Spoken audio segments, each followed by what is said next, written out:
quem dizem os homens ser o Filho do Homem? E eles disseram, uns João Batista, outros Elias, e outros Jeremias ou um dos profetas. Disse-lhes ele, e vós, quem dizeis que eu sou? E Simão Pedro respondendo disse, Tu és o Cristo, o Filho do Deus vivo. E Jesus respondendo disse-lhe, Bem-aventurado és tu, Simão Barjonas, porque não foi carne e sangue quem te revelou, mas o meu Pai, que está nos céus.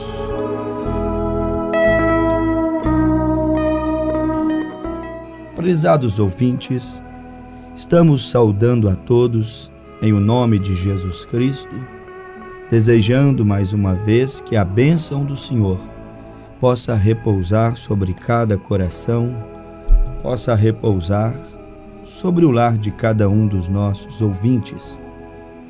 E neste programa de hoje, estamos meditando sobre o texto que lemos no livro de São Mateus, capítulo 16, versículo 13 até o verso 15, quando o assunto que está em pauta neste texto é Quem dizeis ser este? Falando a respeito de Jesus. Você já sabe quem é realmente, de fato, essa pessoa chamada Jesus? É um assunto de suma importância. Como naqueles dias em que Jesus esteve aqui na terra, nos dias de sua carne, ainda hoje existem muitos pensamentos, há muitas ideias, diferentes umas das outras, acerca de quem é Jesus. Nós encontramos os discípulos dizendo para o próprio Mestre, uns dizem que tu és João Batista, outros dizem que tu és Elias, Jeremias ou um dos profetas. Eram muitas ideias, pensamentos diferentes acerca da pessoa de Jesus. Alguns há quem crê que Jesus foi apenas um profeta. Outros há quem crê que ele foi apenas um mensageiro, um pregador, como muitos outros homens surgiram ao longo da história do povo hebreu, ao longo das eras passadas.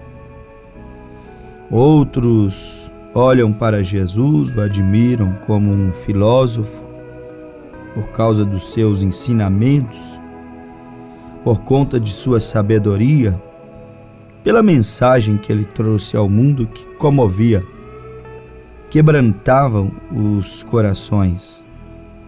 E então, questionamentos e mais questionamentos ficam em torno deste nome, deste homem chamado Jesus Cristo de Nazaré. Desde que ele nasceu, desde que ele veio ao mundo, desde que ele se introduziu no meio da humanidade, o mundo, os homens, nunca mais o deixaram. Sempre falam alguma coisa dele, seja coisas boas ou más. O mundo está sempre, direto ou indiretamente, lembrando. O mundo, os homens, desde que ele passou por aqui, sua vida marcou. Desde que ele foi sepultado e ressurreto, saiu dentre os mortos ao terceiro dia, mesmo que muitos não creem nisto, ainda assim a sua vida marcou como a de nenhum outro homem marcou. Sua história, ninguém consegue apagá-la, livrar-se, desvencilhar definitivamente dela. Está aí, entrou para a história deste mundo para a história da humanidade, o mundo não consegue deixar de pensar, de falar sobre ele. Uns falam bem, outros falam mal. Alguns o exaltam seu nome sobre todos os outros nomes que há. E isso é bíblico. Está em Filipenses, capítulo de número 2. A Bíblia disse que ele, sendo em forma de Deus, não usurpou ser igual a Deus, mas foi obediente até a morte e morte de cruz. E Deus o exaltou soberanamente, lhe deu o nome que está sobre todo nome. E a Bíblia Sagrada diz que ao nome de Jesus todo joelho se dobrará e toda língua confessará que Jesus Cristo é o Senhor. Uns falam bem dele, outros o têm como aquele digno de Filipenses 2, de ser exaltado acima de todos os outros nomes e de até mesmo dobrar os joelhos diante dele, como Tomé fez. Tomé, aquele que duvidava, quando viu as feridas nas suas mãos, no seu lado e nos seus pés, ele caiu de joelhos e disse: Senhor meu e Deus meu. Quando Saulo, aquele doutor da lei, Saulo de Tarso, aquele que havia estudado aos pés de Gamaliel, o qual era chamado de fariseu de fariseus, culto, entendido.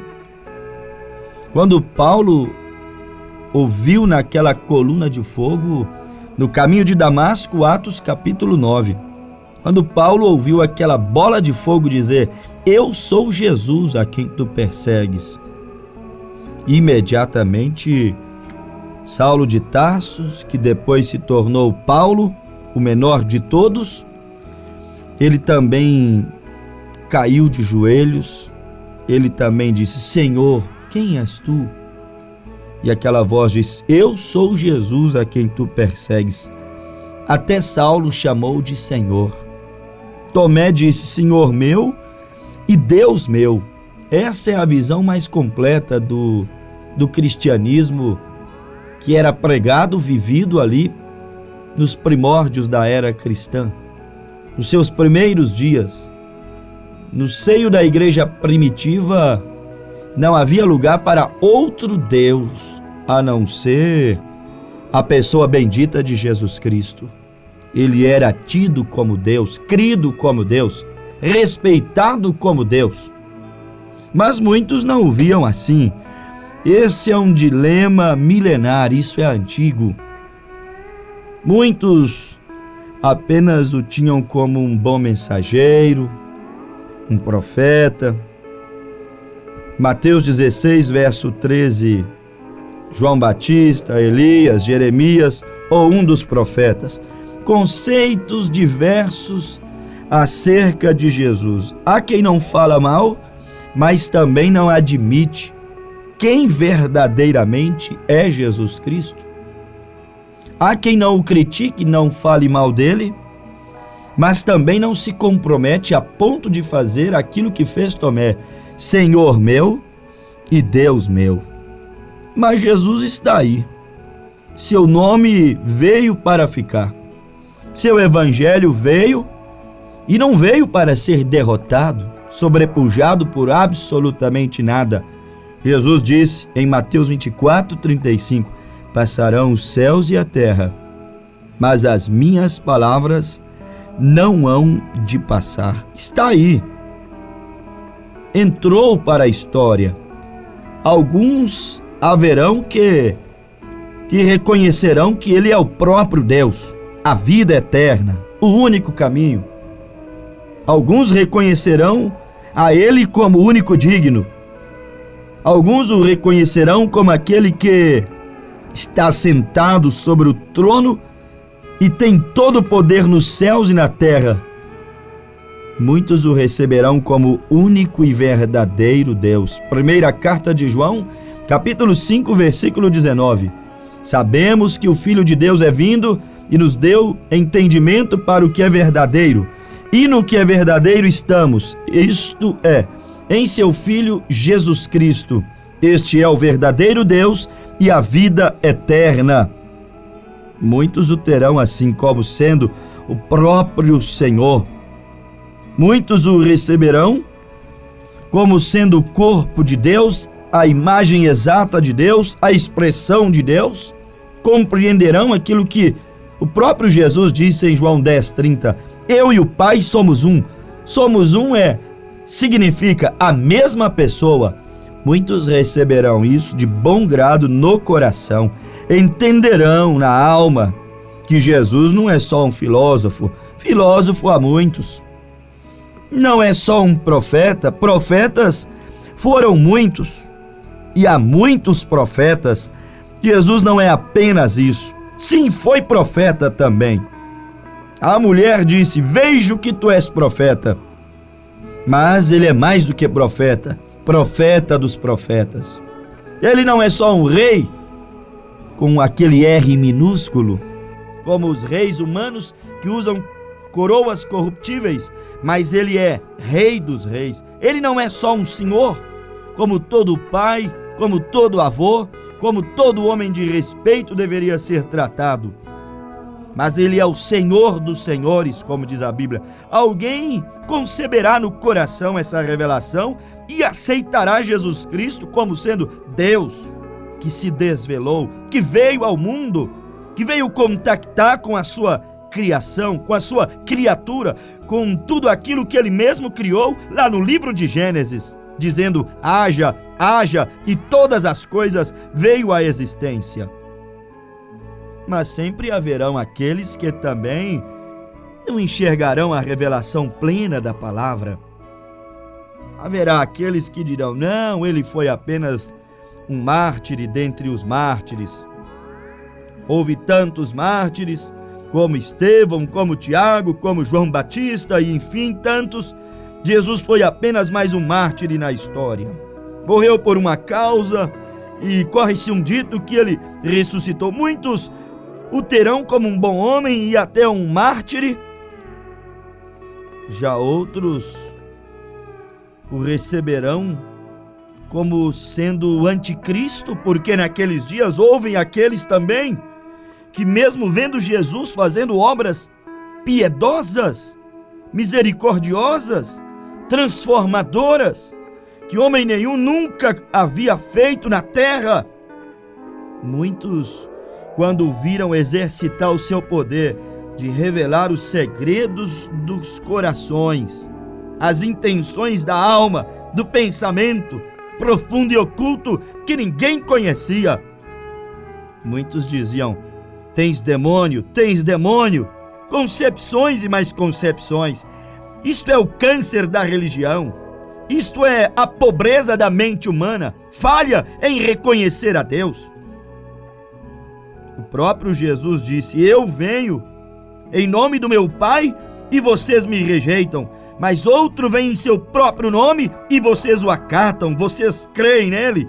O mundo crê em tantos, mas quando se trata de Jesus Deus, de Jesus, o único nome dado entre os homens para a salvação, Atos 4:12, o mundo rejeita.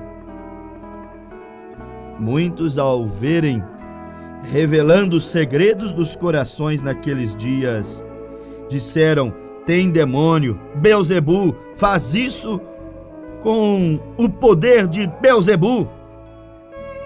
Sempre haverá estes, mas sempre haverá aqueles tais como aquela pobre mulher do poço. Eu espero que eu esteja falando com uma pobre mulher do poço, aquela de João 4, que Jesus Cristo encontrou no poço, quase meio-dia, no horário em que somente as desprivilegiadas, infamadas poderiam ir, no horário em que apenas aqueles que sofria terrivelmente a humilhação da acepção de pessoas poderia ir, no horário em que somente aqueles que se sentiam o lixo da sociedade, o refúgio da sociedade, poderiam ir. Jesus foi no horário do refúgio, no horário do lixo, no horário da humilhação. Normalmente é nestes tempos e nessas horas que Jesus chega. E ele chegou junto ao poço, chamado Poço de Jacó, e Jesus encontrou logo aquela mulher ferida. Encontrou logo aquela mulher que a religião não podia curá-la, cicatrizar suas feridas. Encontrou aquela mulher que a religião era impotente para poder mudar a sua vida. A religião a descartaria, jamais concederia a ela o direito à vida eterna. E Jesus chega a ela e diz: mulher, dá-me de beber. Jesus falando ao refúgio, ao resíduo, à humilhada, à desprivilegiada, à vítima da acepção de pessoa. Jesus falando àquele, talvez ele encontre alguém agora mesmo, vítima do ego e do orgulho, da religiosidade. Mulher, dá-me de beber, peço-lhe. E ela lhe disse: és tu um judeu e pede a mim, mulher samaritana, de beber?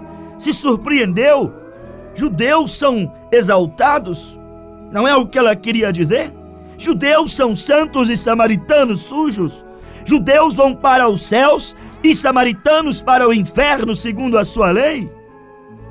Judeus conhecem Deus e nós não passamos de criaturas perdidas e indignas? És tu, judeu, falando com samaritana? Mas tu és um judeu diferente. És tu um judeu e pede a mim, mulher samaritana, de beber? Não sabes tu que os judeus e samaritanos são inimigos? Não sabes tu que judeus e samaritanos não se comunicam? Que há uma muralha, há uma resenha, há uma diferença dogmática, há uma diferença doutrinária, há um muro, uma parede de separação entre nós e vós? Mas Jesus quebra credos, dogmas, passa por cima de doutrinas. Mas Jesus derruba muralhas e constrói pontes. Não sabes tu disso? E agora fala o mestre. E Jesus respondendo disse-lhe: se soubesses com quem você fala, tu que me pedirias de beber, e a água que eu lhe der, nunca mais terá sede. E a mulher lhe disse: Senhor, dá-me desta água para que eu não precise mais voltar aqui para tirar. A visão dela ainda era natural. Ela ainda não havia compreendido, ainda não havia recebido a revelação acerca de quem era Jesus. Que voz era aquela? Que judeu, na concepção, era aquele que estava comunicando com ela. Ela ainda não havia captado a visão.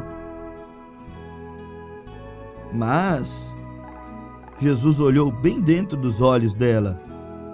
Oxalá alguém consiga um dia ver o olhar penetrante, afável, amoroso, transformador de Jesus, como João viu na ilha de Patmos, olhos como chama de fogo, e aqueles olhos penetrantes que brilhavam amor e misericórdia e transformação.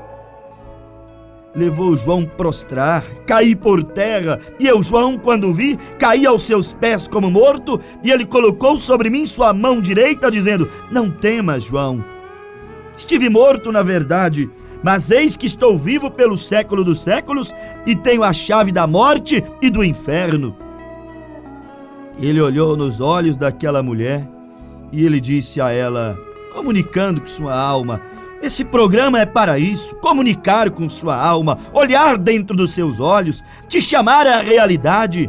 Jesus olhou nos olhos dela, comunicou com a alma dela, chamou ela à realidade. O verdadeiro evangelho nos chamará à realidade, comunicará com a nossa alma. Não só trabalhará nossa carne, nosso emocional, nossa vida material, nosso bem-estar humano, mas o objetivo do evangelho é olhar em nossos olhos, comunicar com nossas almas.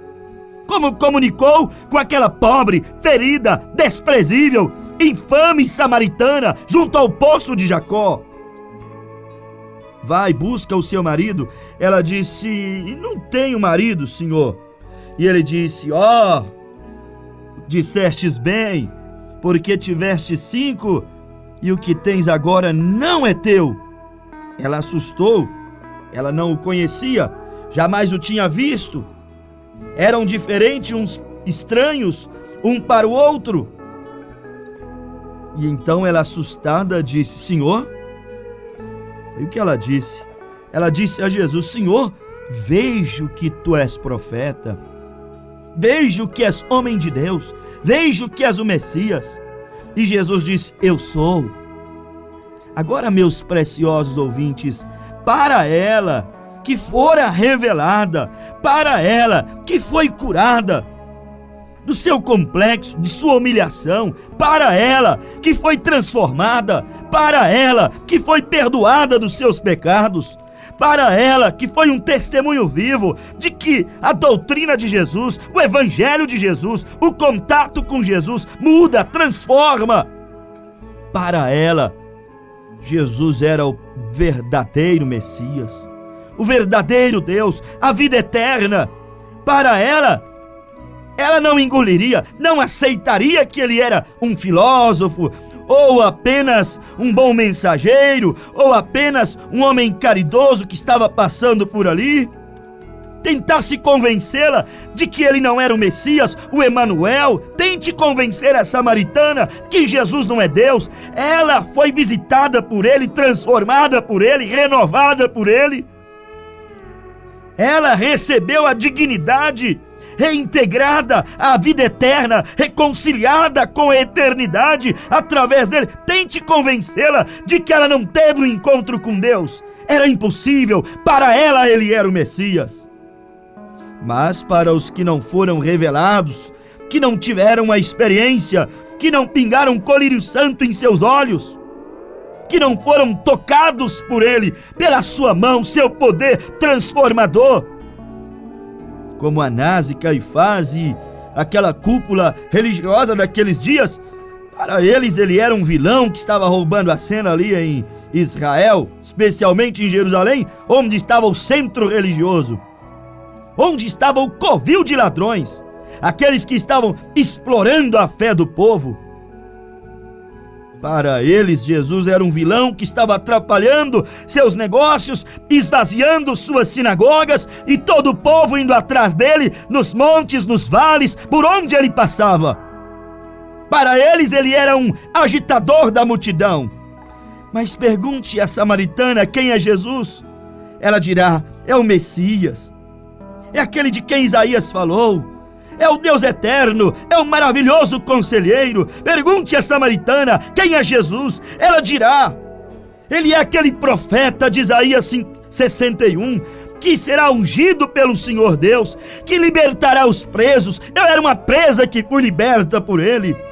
Pergunte para a samaritana quem é Jesus. Ela responderá: ele é aquele que cura os enfermos, que consola os tristes, que põe em liberdade os cativos, que anuncia, apregoa o ano aceitável do Senhor. Mas para os que não foram revelados, impactados, tocados, mudados por Deus, para aqueles que não desfrutaram de seu amor e sua misericórdia, para aqueles que não encontraram sua oportunidade, sua chance, ele era apenas um fanático. Ele era simplesmente mais um pregadorzinho em Israel. Fazia as maravilhas pelo poder do príncipe dos demônios, como eles diziam. É um pregadorzinho fazendo truques por aí e atraindo o povo atrás dele, como foi Teudas e como foi Judas o Galileu. Não foi o que disseram em Atos capítulo 5? Eis aí a questão mais uma vez. Para uns Jesus era bênção, como a samaritana, a Madalena, o Pedro, mas para outros ele era uma pedra de tropeço, uma pedra de escândalo. Para outros ele foi literalmente uma maldição, uma condenação. Jesus é vida para quem lhe aceita, mas morte para quem lhe rejeita, luz para quem lhe aceita, mas trevas para quem lhe rejeita. Ele é saúde, ele é vida eterna para quem lhe recebe, mas para aqueles que o rejeitam e se opõem à sua vontade e sua palavra, tropeços. Para uns Jesus era solução, mas para outros problema. Para uns ele era cura, outros doença.